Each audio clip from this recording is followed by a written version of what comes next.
এসেছি বরবাদপুরের দ্বাদশ শ্রেণীর বিদ্যালয় মাঠে।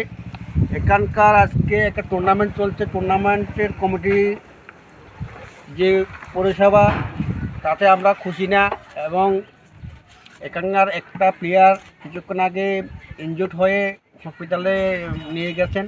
কমিটির তরফ থেকে কোনো প্লেয়ার কোনো সহযোগিতা পান নাই। আমরা এটা ধিক্কার জানাচ্ছি। এটা আমাদের একটা প্লেয়ার আজকে এখানে মনে হয় না বাইরে বাঁচবো কিনা, কিন্তু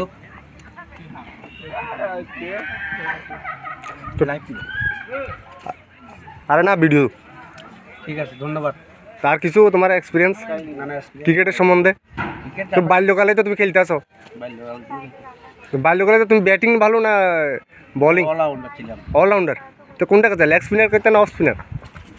off spinner. Off spinner. Off spinner বলটা কীভাবে ধরতে হয়? তখন আমি আমাদের রতনবাড়ির ক্যাপ্টেন ছিলাম। রতনবাড়ি। তখন আমার বয়স ছিল প্রায় যে সময় ক্যাপ্টেন ছিল 13 বছর। 13 বছর।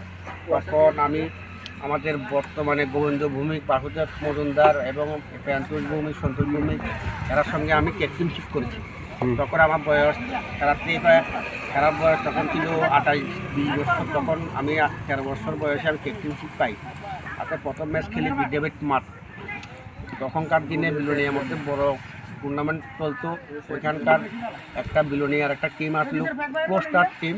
এটা ভাস্কর নন্দী, এটা ওই টিমটা ক্যাপ্টেন ছিলেন। তখন আমি প্রথম ওভার আমাকে দিল। প্রথম ওভারে দ্বিতীয় বলে আমি ভাস্কর নন্দীকে আউট করি। তখন